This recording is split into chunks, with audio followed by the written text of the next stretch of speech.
नमस्कार मित्रमैत्रिणींनो, मी वैशाली आणि आपण पाहत आहात FMKMW 29. आपल्या सगळ्यांचं मनपूर्वक स्वागत.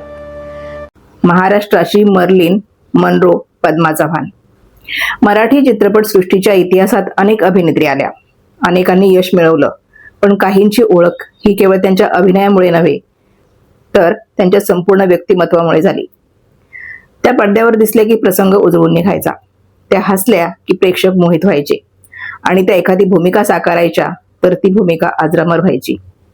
अशाच करिश्माई अभिनेत्री म्हणजे पद्मा चव्हाण. मराठी रसिकांच्या मनावर अधिराज्य गाजवणाऱ्या आणि महाराष्ट्राची मर्लिन मनरो म्हणून ओळख मिळवणाऱ्या अभिनेत्रीची कहाणी म्हणजे सौंदर्य, संघर्ष, यश आणि अमर आठवणींचा एक विलक्षण प्रवास आहे. त्यांचं नाव उच्चारलं की डोळ्यासमोर उभी राहते एक देखणी, आत्मविश्वासपूर्ण आणि आपल्या अभिनयाने प्रेक्षकांना खेळून ठेवणारी एक अभिनेत्री. सौंदर्य आणि अभिनयाचा दुर्मिळ संगम लाभलेल्या पद्मा चव्हाण यांनी मराठी चित्रपट आणि रंगभूमीवर अशी मोहर उमटवली की आजही त्यांची आठवण मराठी रसिकांच्या मनात तितक्याच प्रेमाने जपली जाते. 7 जुलै 1944 कोल्हापूरच्या एका प्रतिष्ठित सरदार घराण्यात पद्मा चव्हाण यांचा जन्म झाला. त्या कॅप्टन अण्णासाहेब चव्हाण यांच्या कन्या होत्या. घरातील संस्कार, शिस्त आणि ऐश्वर्य यांची जोड त्यांच्या व्यक्तिमत्वात लहानपणापासून दिसून यायची. त्यांच्या सौंदर्यात एक वेगळंच आकर्षण होतं. बोलके डोळे, आत्मविश्वासपूर्ण देहबोली आणि पडद्यावर सहज वावरण्याची क्षमता याचमुळे त्या इतरांपेक्षा वेगळ्या ठरायच्या.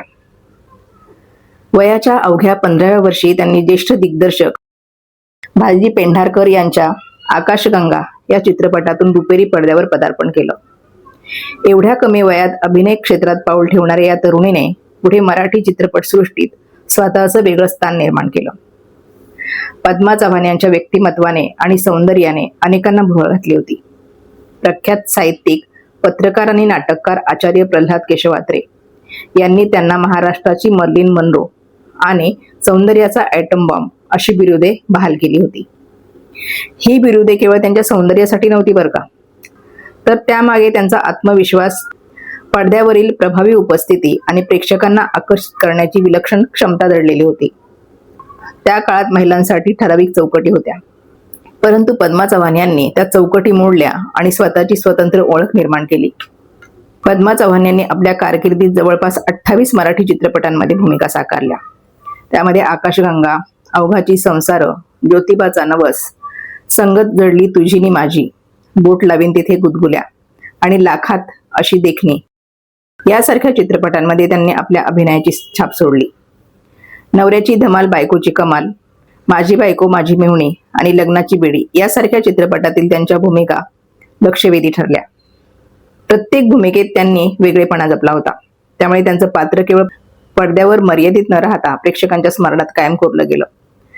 मराठी चित्रपटसृष्टीत यश मिळवल्यानंतर पद्मा चव्हाण यांनी हिंदी चित्रपटांकडे यशस्वी वाटचाल केली.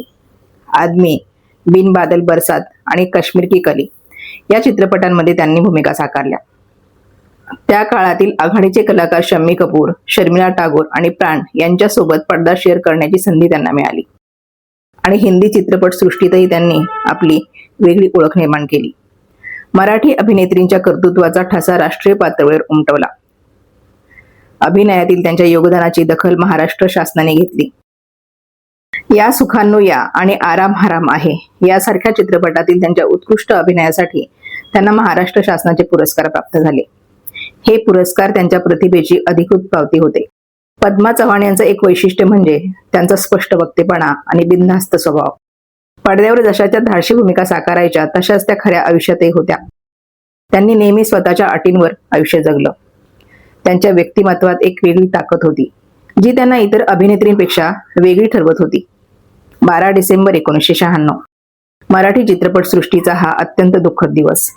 एका अपघातात पद्मा चव्हाण यांचं निधन झालं आणि वयाच्या अवघ्या 52व्या वर्षी हा तेजस्वी तारा कायमचा अस्ताला गेला. त्यांच्या निधनाने मराठी चित्रपटसृष्टीत मोठी पोकळी निर्माण झाली.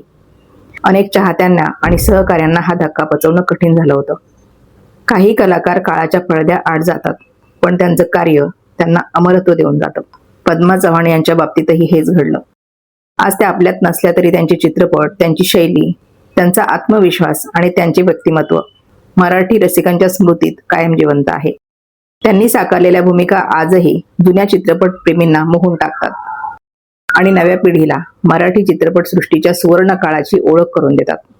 हा सुवर्ण अध्याय होता सौंदर्य, आत्मविश्वास, प्रतिभा आणि बिनधास्तपणाचा दुर्मिळ संगम असलेल्या अभिनेत्री ज्यांनी आपल्या अभिनयाने लाखो रसिकांची मनं जिंकली. आजही त्यांच्या आठवणीकडे पाहताना एकच भावना मनात दाटून येते. काही तारे आकाशात निघून जातात, पण त्यांचा प्रकाश अनेक पिढ्यांच्या मनात कायम उजळून राहतो. पद्मा चव्हाण त्यापैकीच एक होत्या. पद्मा चव्हाण यांचा विवाह दिग्दर्शक कमलाकर तोरणे यांच्याशी झाला होता. कार अपघातानंतर त्यांचं निधन झालं. गुंतता हृदय हे या नाटकातील कल्याणी, नवऱ्याची धमाल तर बायकोची कमाल या नाटकातील सुनीता, माझी बायको माझी मेहुणी मधली रसिका, लग्नाची बेडी मधील रश्मी अशा त्यांच्या बऱ्याच भूमिका लोकप्रिय ठरल्या.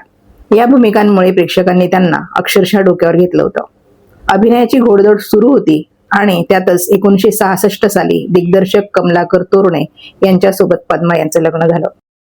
पद्मा यांनी आकाशगंगा, अवघाची संसार, ज्योतिबाचा नवस, संगत जडली तुझी नि माझी, बोट लावील तिथे गुदगुल्या, लाखात अशी देखणी यासारख्या अनेक मराठी चित्रपटांमध्ये काम केलेलं आहे.